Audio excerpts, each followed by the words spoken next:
Okay. Looks like we're live. Awesome. Well, today we are talking about job skills that employers might be looking for. And today we're joined by Preston Callicott. Did I pronounce that correctly, Preston? Perfect. Okay, perfect.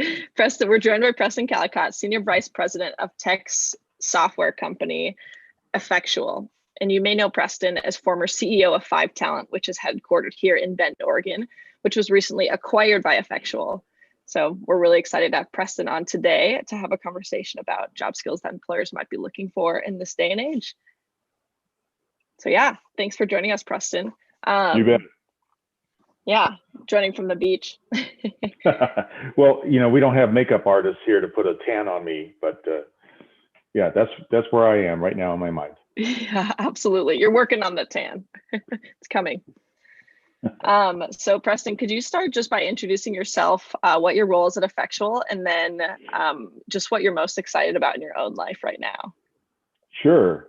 Well, as Megan mentioned, I was formerly CEO of 5Talent, and we were acquired in June of last year.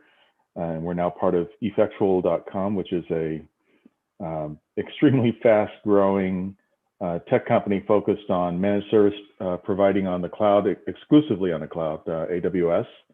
And 5Talent was a application development company for large and small, startups up to Fortune 100s, doing enterprise class kind of applications. And that's essentially what we're doing now. We are hiring like crazy. We have 45 open positions as of today. So if anyone who is a mid to senior wants to come join us, mid to senior software developer, please let them know that we're hiring. And Effectual is basically a US-based company spun up just a couple of years ago from a group, a C-suite of folks that had successfully taken a company called DataPipe, which some of you may be aware of, that was bought by Rackspace a number of years ago. About 3 years ago. And that team formed up again to do the exact same thing, except exclusively in the cloud. So no on-premise, no hardware involved whatsoever. It's all 100% cloud-based. And we have the 5Talent side has now the professional services group for Effectual. Had garnered quite a bit of reputation around expertise. And we were typically out of the 60,000 partners in the top 10 in several categories, which is why we had the attention of a lot of folks. We were courted by quite a few. And things like, SaaS competencies and mobile app. We were among the very first in the Amazon ecosphere to be recognized by Amazon as, extremely good at mobile app development among the 60 now approaching 100,000 partners, something like that. It's ridiculous. Yeah. Wow. So at their annual conventions in Vegas, our little 5Talent logo would appear next to Accenture, Capgemini, and all these folks, and everyone was going, "Who the heck is that?" So that's how we came to be. And our CTO and my longtime business partner, Ryan, and I co-own 5Talent. Who was our CTO at 5Talent, is now CTO of Effectual, is one of only 42 people in the United States allowed to speak on behalf of Amazon.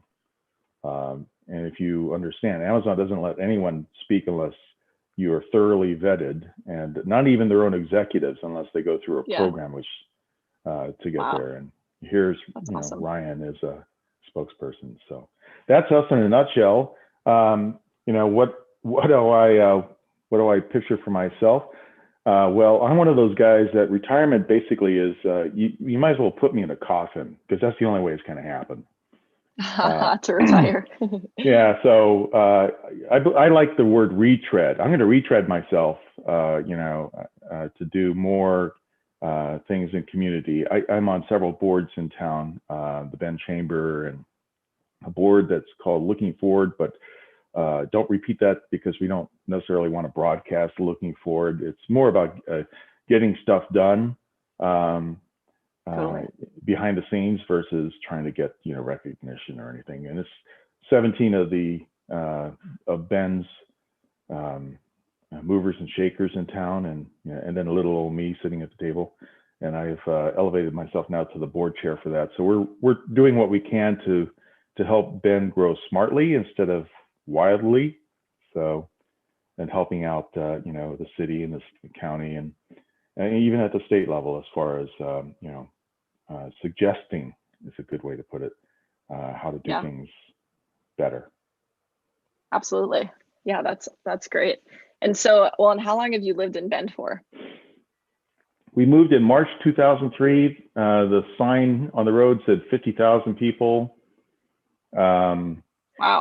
We moved from Marin County, which, was at the time when we left, it was the wealthiest county in the nation, which really upset me because not a single nurse, fireman, or policeman who worked in the county lived in it. They couldn't afford it. And I didn't want to raise my, at that time, year and some odd, almost 2 years old twins in that kind of space. I want to get to a real town, get, a normal home and, Subarus apparently and a pickup.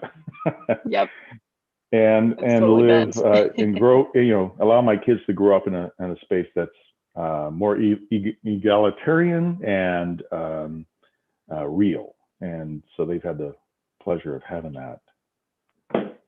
Absolutely. That's awesome. And so that was, do you say 16 years? Or no? Well, 2003, what is that? Approaching 18 years? 18 years, okay. March 2003 to March 2000, 2021. Wow, so you've really seen Bend kind of change into what it is today. Yeah. That's awesome. And then when was Five Talent founded? Ryan, who was the founder, founded in 2004 as a software company. Okay. And when I met Ryan, I had asked guys in town. I was commuting to the Bay Area every week, with the startup du jour that we had spun up, and investors always wanted to fund it there. And I kept trying to spin up, a startup here, but there were very few at that time, a handful, and getting investors to fund something in what they thought was like the boondocks in Bend was nearly impossible. So I found Ryan and his team by, I had another spin up with funding and stuff, and I convinced the investors to give me a shot at creating a development team and all that stuff here in Bend. So I found Ryan, I met him and his crew, and I said, wow, they are smart guys. And I've been in the business a long time, and I've hired a lot of folks. And Ryan was, humbly, he didn't know how good he was. And I walked away going, those are really smart guys with, honestly, no business sense.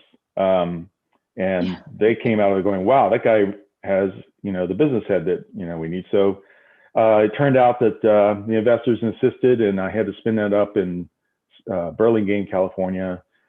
So another few years commuting. And Ryan called me, I don't know, it was 2 months later, and says, look, we're tired of trying to spin a company. Can you take us over? And, and I said, well, I'll kill the product and, restart as something in professional services because of the talent you have. And he said, well, let's go for it. And, which says a lot, that's a big change. Yep. And so I came in and did that. Right. So, and that was January 2011 when we reformatted the company as a professional consultancy, application development company. And it just kept growing every year, 30, 40% a year. Wow, that's awesome. So then we'll get to job skills at some point, but I'm curious about kind of how Five Talent came to be. So Five Talent was always in Bend. It was started in Bend. Is that? Yes, it was. Yes. Ryan and it was dropped off the PCT in Bend because of a medical emergency, and his wife, which was doing the trail with him, they went, wow, what is this? And decided to make a move and establish themselves in Bend, which is what they did. So okay, awesome.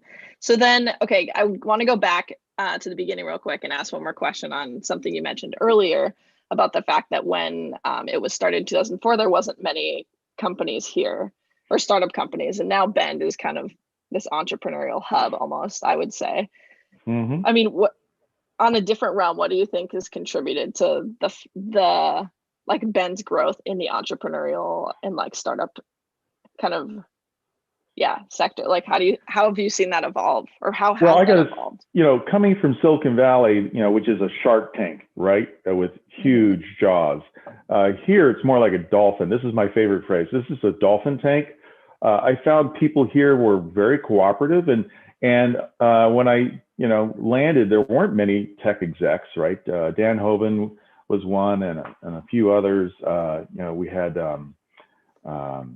a couple of companies established, a couple of them, fair-sized, but typically a company that would spin up would get bought and moved out, right? And moved, to wherever the corporate headquarters were. And so early tech here was more hardware, right? And traditional kind of software. Vertex, which was a company that was here that grew quite a bit, and but they had aging technology, and they were bought, and of course they were spun down, and everyone moved out. That's a good example. So great talent here, which was an interesting thing, is a lot of great talent that didn't want to move out when companies asked them to. Right. So what was interesting is we had a friendly town that had a be kind kind of nature.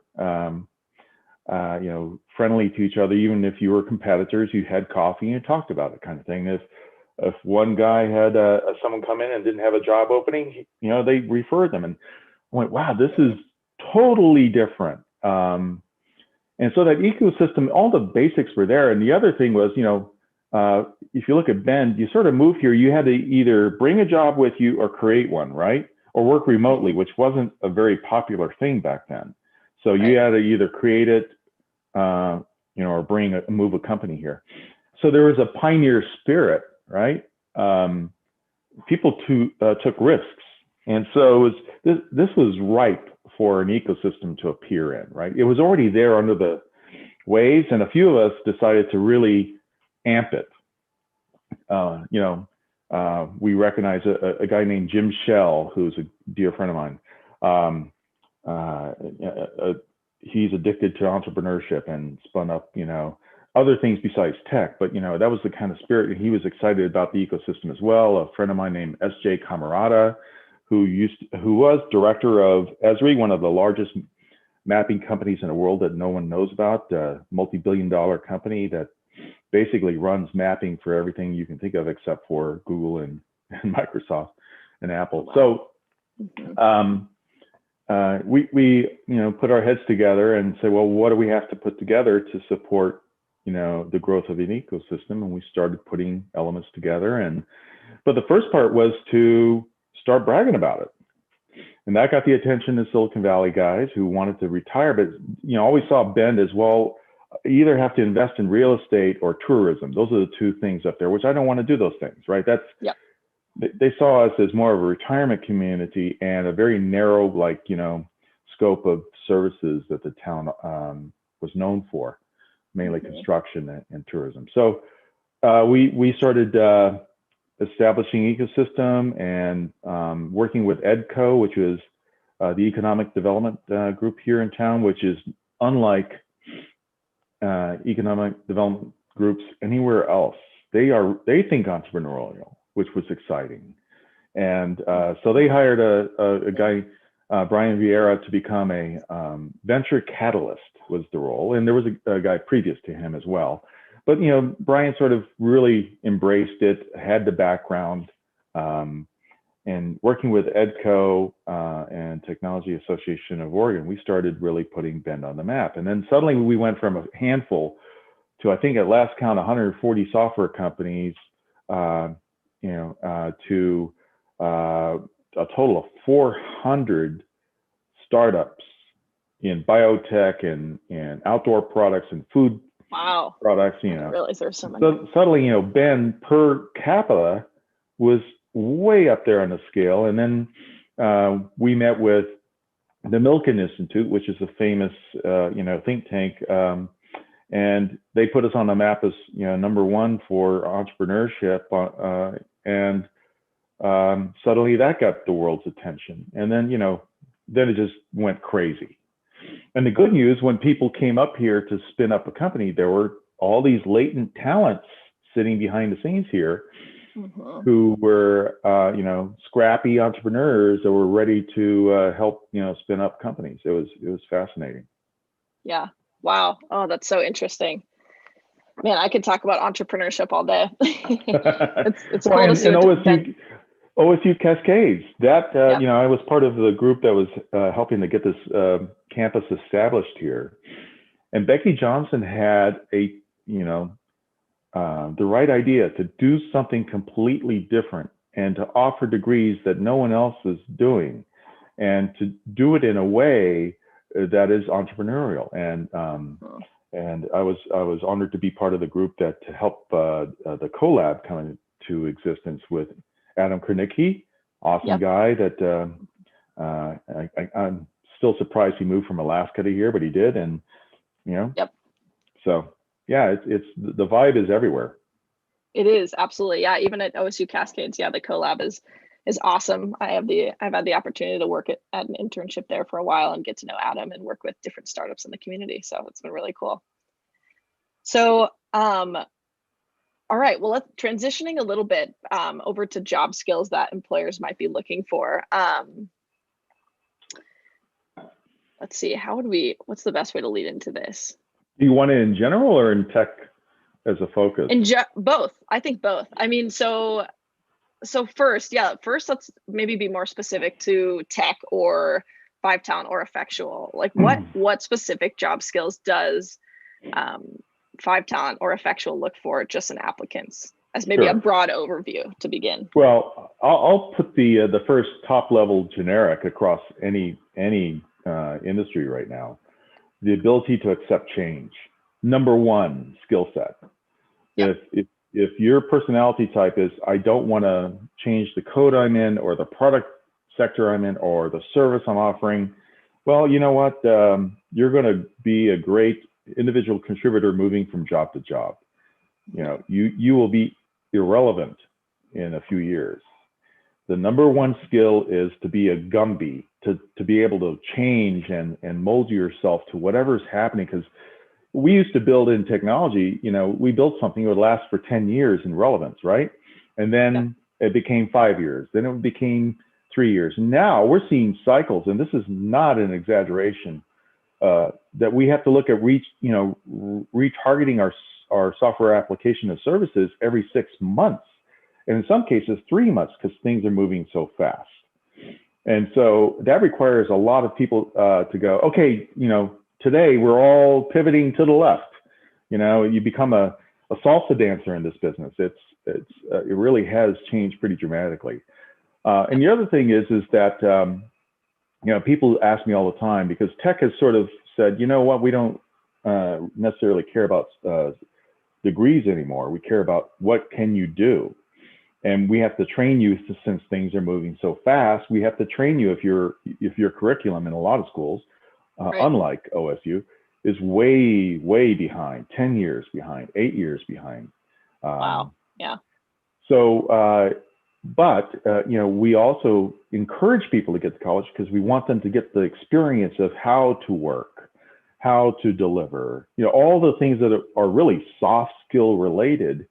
And yes, understanding the basics, so you're not coming in blind in technology, or maybe it's engineering, or civil engineering, or whatever it is. But we also know that once you land a job, the first 2 years, you're going to be retraining yourself to what's really happening.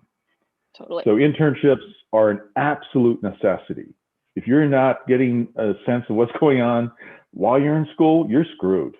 You need to be out there grabbing a job, and not one at, a restaurant. You need to find a relevant job, whether you do it for, hopefully you're getting credit for it, and then by law they have to pay you, but it doesn't matter.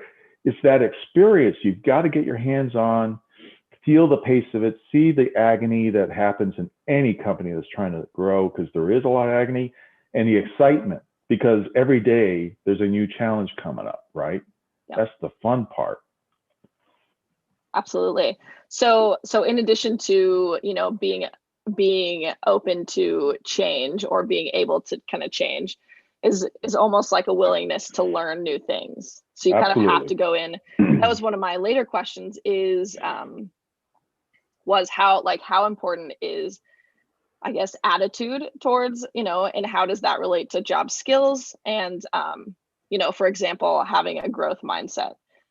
And I think that kind of lends itself to what you were saying before, is just the idea of like constantly learning or being open to learning, because you probably won't come in to any position knowing how to do everything or a lot of things. So, which is why I love university. It teaches you how to learn. I mean, hopefully you've gotten that from high school, but if not, that is the rubber meets the road place where the stakes have gone up pretty dramatically, and you're spending a lot of money for the privilege of learning how to learn. That's truly what it is. And hopefully some ethics, which, that's the one thing I'm sad to see that, university programs have neglected all of the old, the philosophy and ethics pieces that go along with it. Great to learn statistics, but if you're ignoring the fact that you're abusing a whole population set, you know what? That's not good learning. So if you're not getting it from school, then you need to find another way to get, philosophy and ethics, back into your learning cycle. Absolutely. I'm taking an ethics class right now, and I know that I'm not sure if they implemented in all degrees, but I think OSU is really big on implementing ethics classes, and I'm pretty sure in most degrees.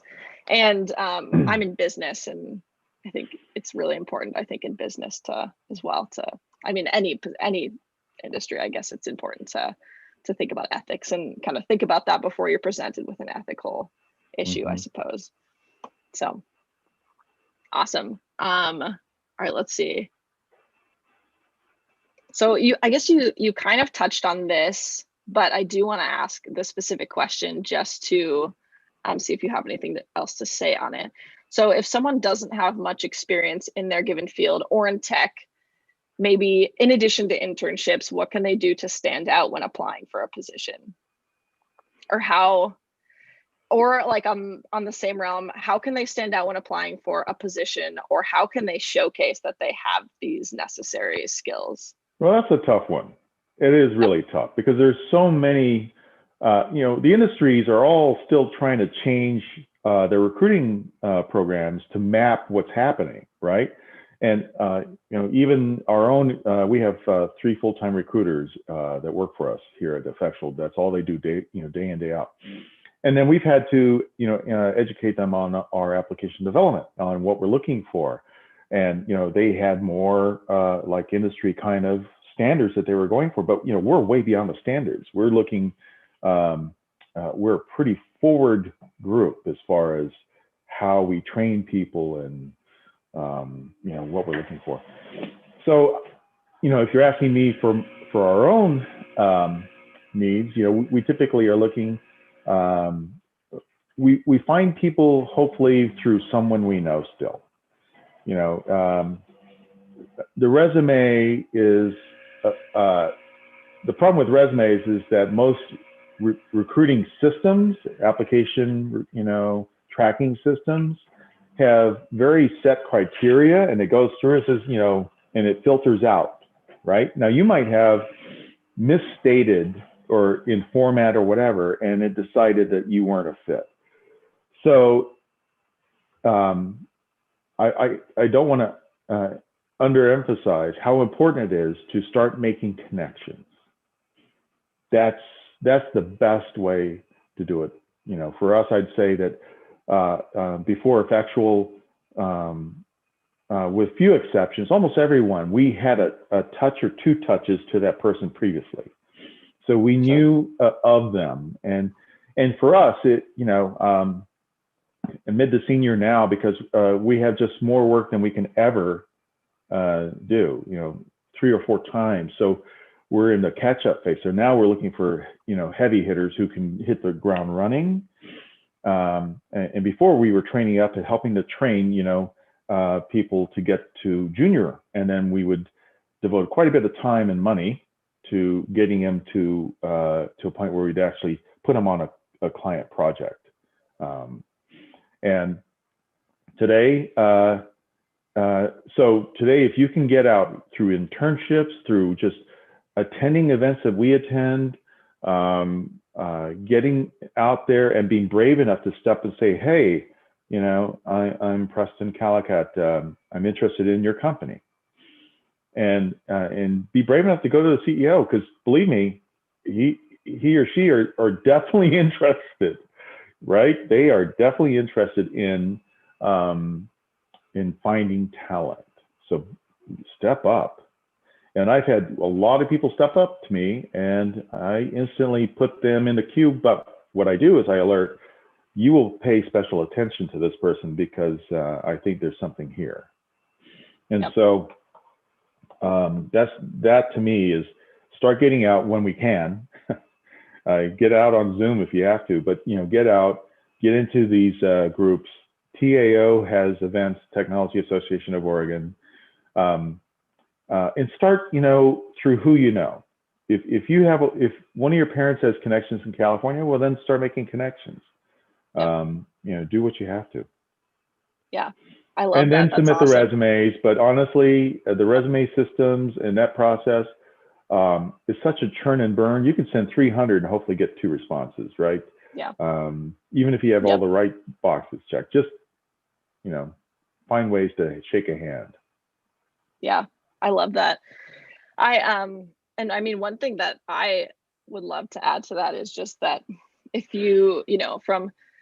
I'm a senior at OSU, a business student, and I have networked like quite a bit in the past couple of years. And really the way that that happened and that I've been able to network so well is just that I just started by attending, one event, and you meet people who then know other people who they can introduce you to, and then know other people who they can introduce you to. So one of my, it starts with one connection, and then, or make one connection who might be connected to someone that you want to connect with, and just be like, hey, can you connect me to this person? Can you send an email to this person?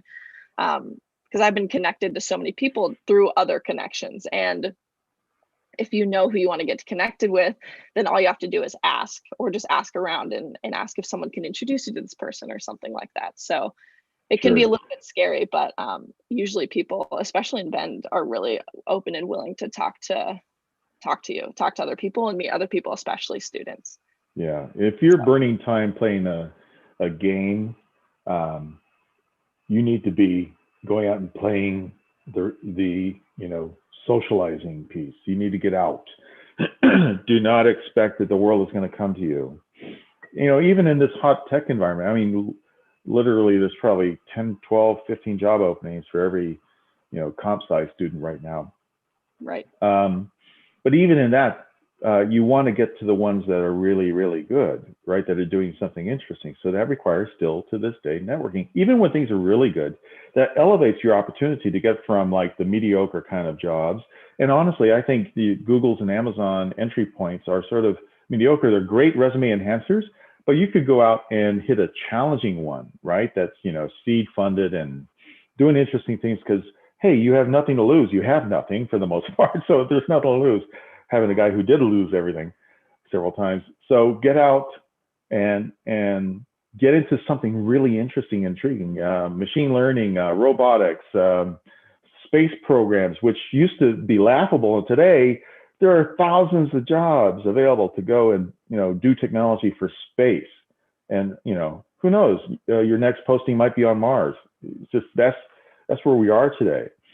Yes, so take the leap out of the mediocre and shoot for what you're really looking for. That's what I feel. Yeah. And then absolutely. in business degrees, I mean, the good news is the U.S. population is declining. That's good news, bad news, right? New births now are way below the replacement rate. So our population is going to start ticking down unless we get immigration going again, which is really tough for companies. So we're looking at automation to fill a lack of skilled talent, right? You hear about the skilled labor shortage, and it's every category from welding all the way up to, data science. So there's plenty of opportunity. The thing to do is to, one, make yourself stand out, and two, go for what intrigues you, because that's when you wake up, you sure as hell don't want to join a company that you will hate. Yeah, absolutely. Yeah, it's definitely important. Pop up, right? Yep. So say if somebody does not have all of the boxes checked, for things that maybe you're looking for, or someone, I don't know, a job they apply for is looking for, but they they're out networking and have this growth mindset and adaptability to change. Would that make up for it? Maybe not having all of the skills for a certain position? I'm sure that depends. But yeah, and if students or if people don't have all of the skills necessary for a position, maybe they're a little underqualified, but they really want to apply and see if they can get into that position. Is that possible, or how, what can they do to it depends on the stack of priority for the company on what's the most important skill down to the least. So yes, I mean, everyone wants an ideal, right? Oh, they shoot for the ideal, and then they take what comes out of that. If you shoot, for Mars, you can at least get to the moon. So, and that's the same in this. I would not be intimidated by not having a lot of check boxes. That's why not going through a resume system to get a job, right? Because if it's hard coded, then the chances are tough. That's where you can go and speak to that, but you want to align your best skills where that's the highest priority. Now, 5 Talent, we were really, really hard on the recruitment cycle. An average tech company would hire 1 out of 10. We'd hire 1 out of 100, right? Because we were looking for specialized talent because of the nature of our business. Honestly, is Yep. we're putting people on very important clients. But even in that, we were looking for 3 main criteria. Do you play well with others in the sandbox? Do you know how to communicate? and is your ego low enough to allow you to actually go ask for help? Mm-hmm. Absolutely. And how do you, instead of trying to prove that you know everything? Yeah. And which, for us translates into a guy who's too embarrassed to ask for help, spends 40 hours solving a problem that if he just leaned over, which is real world examples. I can name probably 1,000 incidences of this where it would have taken 30 seconds, right?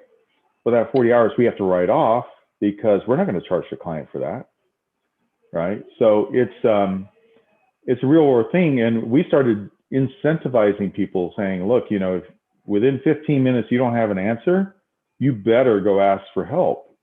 We encourage this. This is what we want. That's how you learn faster. So yep. We're not grading you on what you know, it's grading you how fast you find out what you need to know. Sure, absolutely. So yeah. I love that, because I think it can be so easy, especially, when starting in a new position, to think that you have to have it all figured out and you have to, be perfect at what you're doing. So I really like that. So when you're, or 5 Talent or Effectual is hiring somebody, how do you measure for these, I guess, soft skills, you could say, because if you have, in one interview, it can be, people can say what they have or that they have these skills. How can you sense these skills? And well, therein lies some of the talent part, right? Innate talent and being able to understand people. If I have a super muscle at all, and trust me, it's not technology. If I have a super muscle at all, it's around people skills, right? And so I've spent decades honing my people skills, and I'm still working on it after all these years, right? It's a constant training and retraining and retraining. And so we hired an HR person who could do all the mechanics, and then to get through the basics. And then when it landed on Ryan and my table, we're the ones who are making assessments. You know, Ryan didn't even want to talk about technology. He wanted them to run a test to check that out. So we had, you know, very sophisticated testing, and it was sort of like the Kobayashi Maru, if you guys are Star Trek fans, plan to fail to see how they react to them, right? How do they come up with a solution, or you know, what was the work they did until they found out it was an unsolvable solution kind of thing, right? And that told us how they think, not output, because you know, we were looking for the way they process and how they think. And then, you know, Ryan, which I coached him for a number of years, became adept to hearing what someone's saying and then feeling what's really going on. Mm-hmm. Right. Right. So it's a skill and it's hard. The number one thing is don't exaggerate. Don't degrade yourself, but don't exaggerate. And we're going to find out anyway. The more honest you are, the more people like us go, wow, it's authentic. And we can sense authenticity. And if there's a real hunger to try new stuff and we can feel that, then chances are pretty good you're going to get hired. Yeah. If you have the basics, you know, in computer science and you show that you can do code, that's, you know, we can find lots of people who can code and a lot of people who claim they can. Yeah. But, you know, after that, it's really that sensing the real desire, you know, that this is it's not a job they want. It's a, you know, a learning, a path, a stepping stone they want. And we're more than happy to be a stepping stone, right? Absolutely. 3 to 5 years from now, you want to go take another leap? Go for it. How can we help you? Yeah. Awesome. I love that. So, I mean, I think that's important to think about maybe before maybe going into an interview or when doing network, is just to remind yourself that being authentic is really important. Yeah. And if you're just your authentic self, then people can sense it. Sure. And if you can do any work on yourself to get to your own authenticity, that's worth spending time on. Absolutely. I love that. Awesome. Well, so I just want to summarize a couple of the things we've talked about so far, just for anyone who's listening or anyone who's dropped in. So some of the job skills I think we've mentioned are really important are being open to change, but also adaptable to change, I think is the word that you used, being adaptable to change, especially in tech, but I think in any business. And then kind of having that growth mindset or ability to always be learning, to show up authentically, and then just to have a lot of those. I mean, just the idea, I think the big theme is that soft skills are really important, and networking is really key. So if you're looking for a position, you know, anywhere in any industry, trying to network with people in that industry or in the company that you are trying to get a job in is really key, because yeah, who you know is often how you get a job. So awesome. Do you have anything else to add to that list, or was that a good summary? No, I would say that, you know, all the doom and gloom about where we are in the economy and COVID, there are industries dying for people. Yeah. For talent that's willing to step up and take challenges. So please don't listen to the news cycle. The reality is there are lots of jobs in the skilled area. So step out, you know, with your college degree and be aware that you will have plenty of opportunities. It's just to choose the right one, not the fine one, but the right one. Yep, absolutely. Awesome. Well, I have a couple more questions for you, but we also have a Q&A. Sure. We can do Q&A from the audience. So maybe I'll start that real quick to see if anyone has any questions. And if you notice I go mute myself, it's because I'm coughing, so I apologize. Yeah, oh, no worries. No worries. Okay, let me see if I don't know.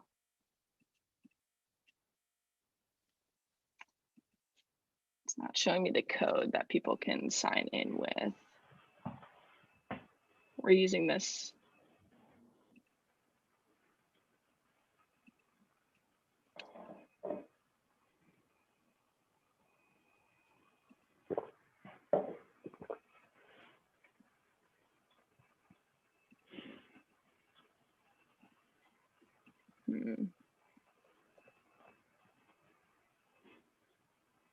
Sorry, everyone. I'm just trying to figure out how there should be a code for people to ask questions, but I cannot find the code. There we go. Okay, perfect.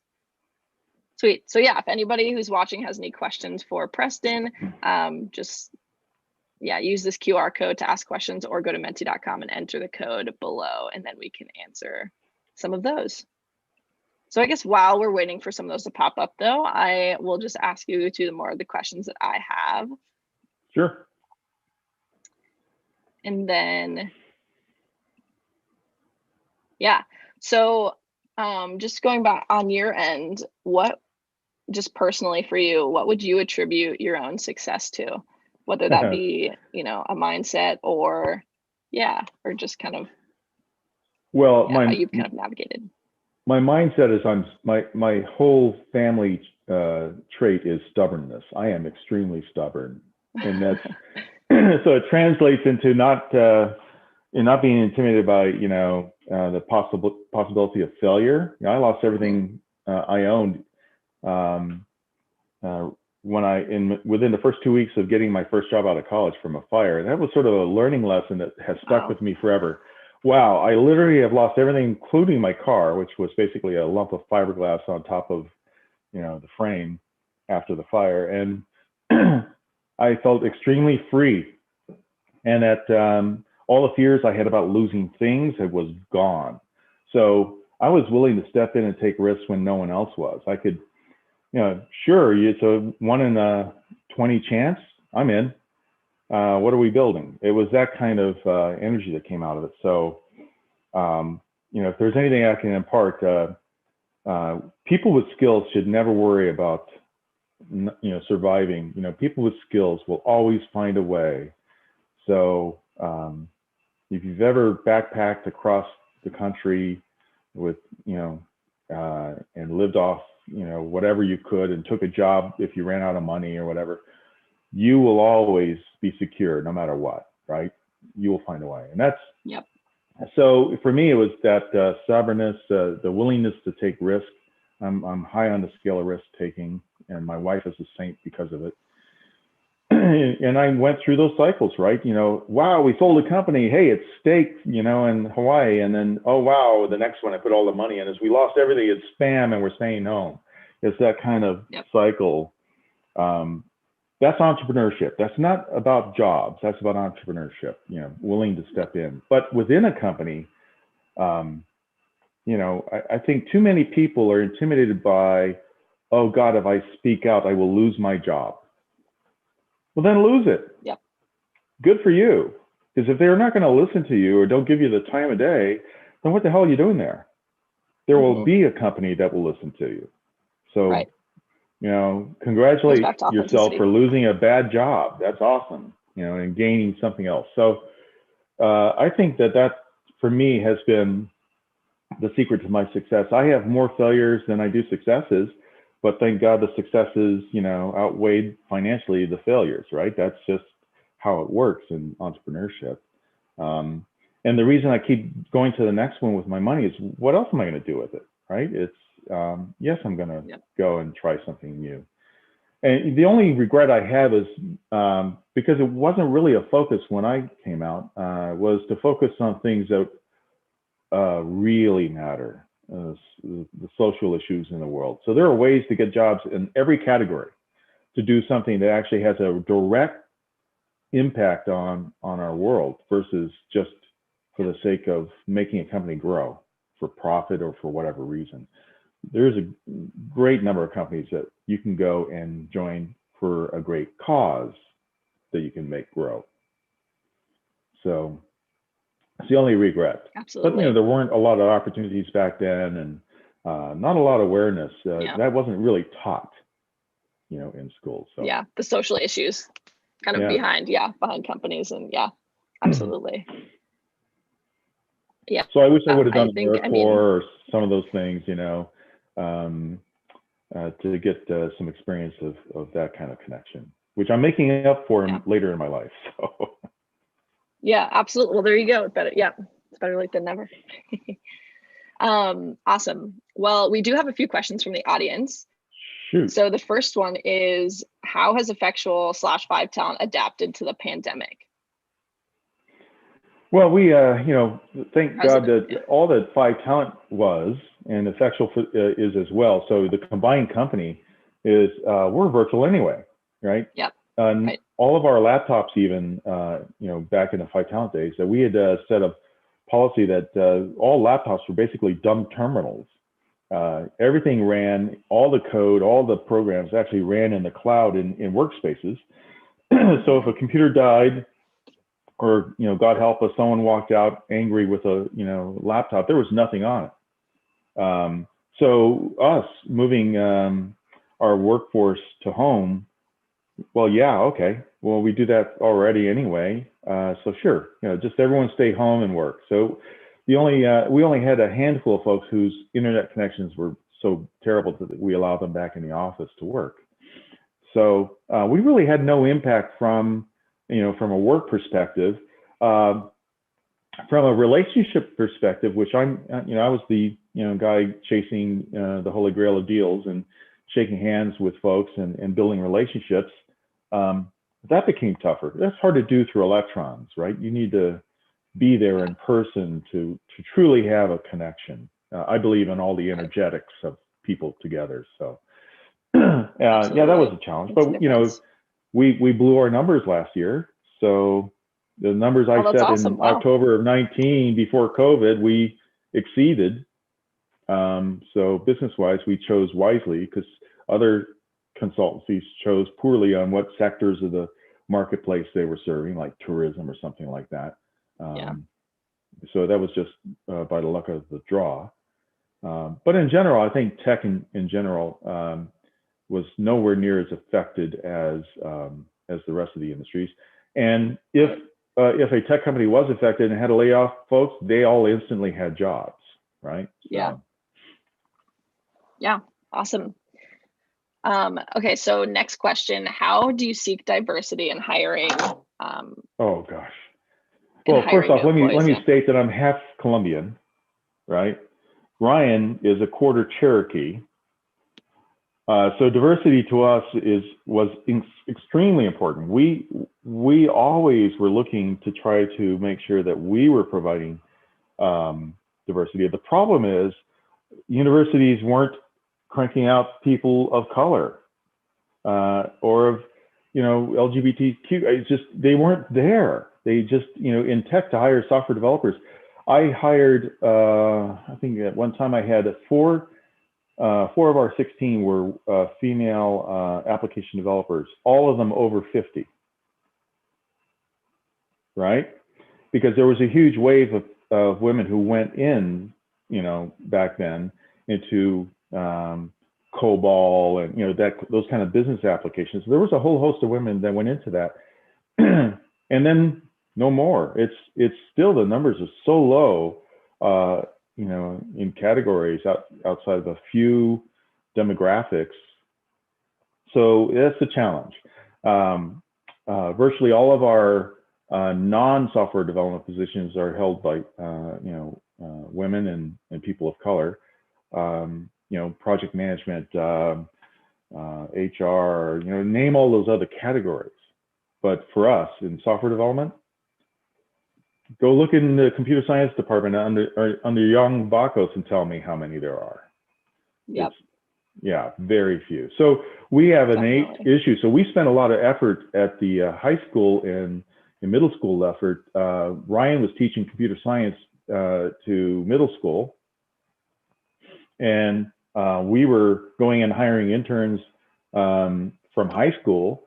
And the problem is, even Bend, if you look at Bend, it's extremely small on the diversity scale. If you look at the schools, I think most is, I think Bend has 12% is Hispanic, and everyone else is single digits in that category. So again, it's a challenge. And then trying to convince girls to get into computer science.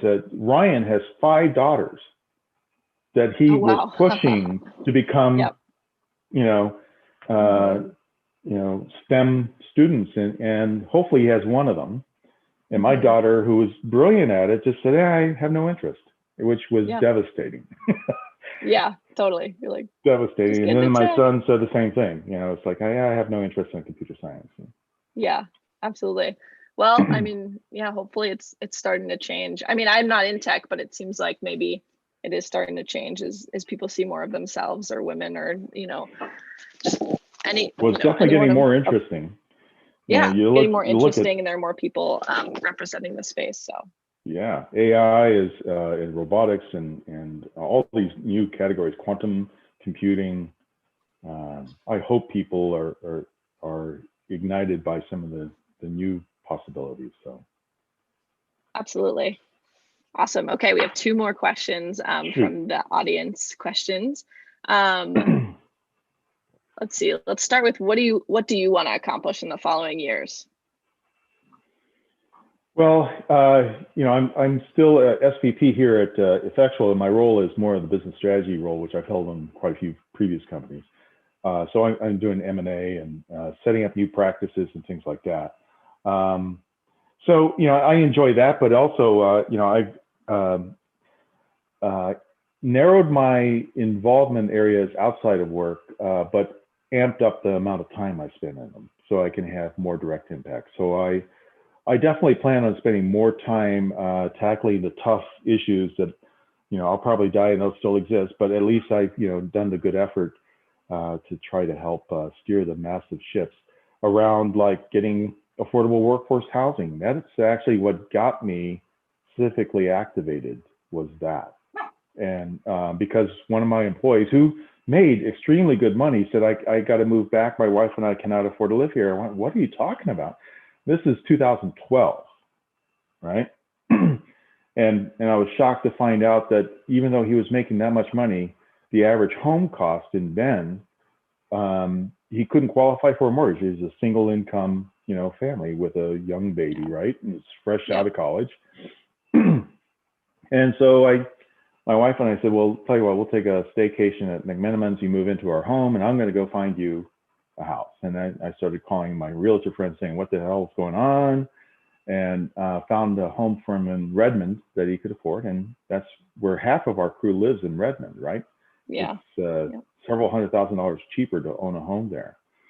Yeah. And that's, I got angry. So I joined, I said, well, where can I have impact? And the city of Bend had the Bend Economic Development Advisory Board that I forced myself on, and started screaming about workforce housing, and then, you know, putting proposals in front of the city. And I'm still doing that now, working on going vertical and getting housing so a barista can live in the same building as a millionaire. You know, we don't need socioeconomic strata happening where the east of the railroad exists somewhere, you know?